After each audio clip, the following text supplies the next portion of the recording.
The media didn't say who Hamilton summoned, or why. On Tuesday, while the paddock quietly geared up for the Hungarian Grand Prix, Lewis Hamilton did something few champions dare to do in public. He requested a personal meeting with Enrico Gualtieri, Ferrari's power unit technical director.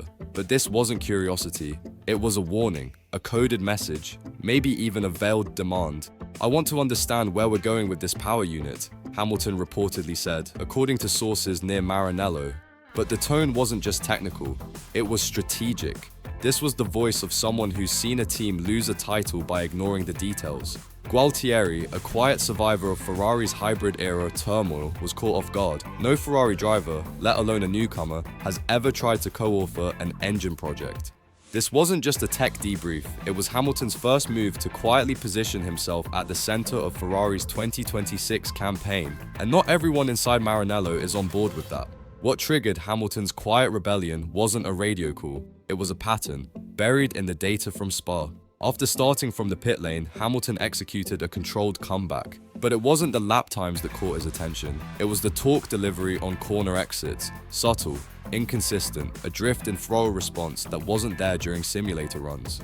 "The car feels filtered," he told his engineer, a phrase that never made it to the broadcast. That comment wasn't just frustration, it was an accusation. Sources suggest Hamilton spent over 2 hours with the post-race data logs, comparing engine maps between his car and the Leclerc's. What he found, insiders say, was enough to question the consistency of Ferrari's update rollout and who really gets priority when parts are limited. This is what drove the Maranello meeting request, not a tantrum, a calculation. In Hamilton's mind, it's no longer about adapting to Ferrari, it's about reshaping it, from the combustion chamber out. When asked about Hamilton's behind-the-scenes efforts, Charles Leclerc didn't respond with words. He smiled, sharp, brief, almost amused. "It's normal," he said, eyes flicking sideways. But in the paddock, that smile meant something else. To those who know Leclerc, that wasn't indifference. It was a boundary being drawn. Insiders say Leclerc had been warned that Hamilton wanted more say in engine development, not setup, not strategy, power unit, core architecture.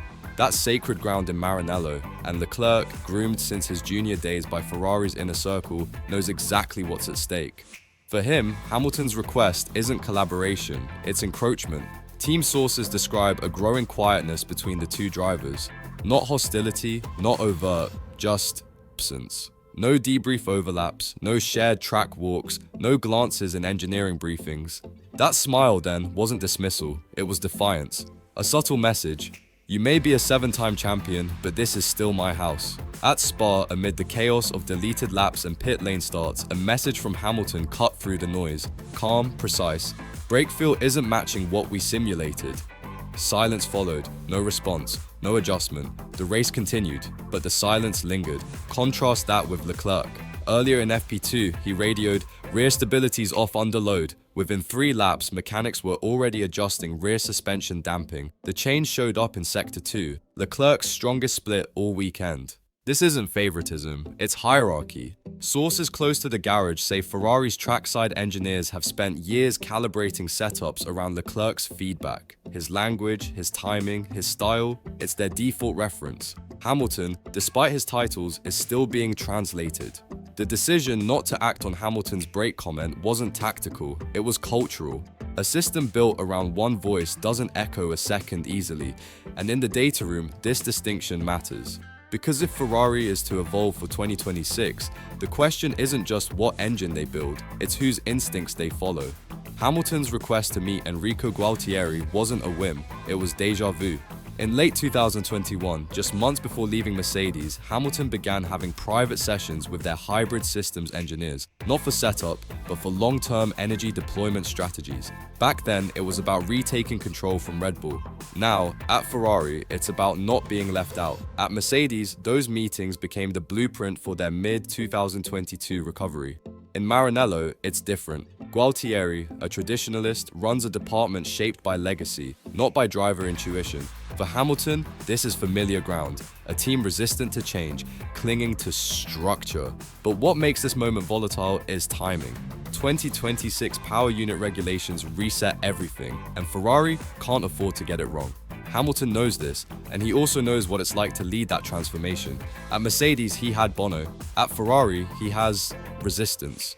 Sources say the Gualtieri meeting was part technical, part political. Hamilton doesn't want input, he wants influence. And for some in red, that's one move too far. Every team has a voice no one hears publicly, but whose words shape every Friday debrief. At Ferrari, that voice belongs to Matteo Fiorentini. Officially, he's a power unit performance analyst. Unofficially, he's the man Enrico Gualtieri listens to when numbers conflict with instinct. And right now, Hamilton is trying to reach him. Quietly. Fiorentini's been with the team since 2017, known for obsessing over thermodynamic degradation and deployment curves. But what makes him dangerous isn't his data, it's his silence. He never speaks in press briefings, his name never appears in Ferrari's media kits. Yet when Leclerc's engine mapping was altered mid-race in Barcelona this year, it was Fiorentini who flagged the anomaly. Hamilton knows this. Sources say he requested Fiorentini's presence during the upcoming factory visit. A subtle but loaded move, because if Fiorentini starts translating Hamilton's observations into engine directives, the balance of power in Maranello could shift without a single headline, and that's exactly what Leclerc's camp fears. Every simulator session leaves a trail, dozens of logs, telemetry overlays, pedal traces. After Spa, both Ferrari drivers ran identical power unit simulations for Budapest, but when the log summary was shared internally, one line was missing from Hamilton's file. Load sync at throttle blip entry unconfirmed. To the average analyst, it's nothing, but to Hamilton, it screamed sabotage, or at the very least disregard. That line affects how the engine maps deliver torque in mid-corner downshifts. If it's not validated, the team can't adjust the mapping without a formal override, a bureaucratic block that slows any real change. Leclerc's file? That line was green-lit, reviewed, and already integrated. Sources say Hamilton didn't confront anyone directly. Instead, he simply asked, "Was Matteo in that session?" A quiet jab, knowing Fiorentini handles the validation keys. It wasn't accusation, it was a message. Inside Maranello, this omission triggered whispers, not a failure, of sides being chosen. Because sometimes, it's not what data you see, it's what they don't let you fix. And if it doesn't echo Hamilton's, he may make sure the whole world hears it. No engines running, no cameras rolling, just silence and the whispers. As Thursday fades in Budapest, the Ferrari garage looks calm on the surface, but inside, the tension is already wired into the protocols. Engineers brief separately. Simulator data arrives in fragments, and Hamilton? He's asked not for setup sheets, but for access. To logs, to load cycles, to voices that don't speak in briefings. Leclerc, meanwhile, walks through the paddock with ease, smiling, confident. When asked about Hungary, he says, "We know what we're working with." A phrase too polished to be casual. Hamilton hasn't spoken since Tuesday's factory meeting, but according to team staff, his tone was unmistakable. "This weekend, I'm not waiting for them to come to me." He's not threatening a split, he's preparing a shift. No FP1 laps yet, but the game has started.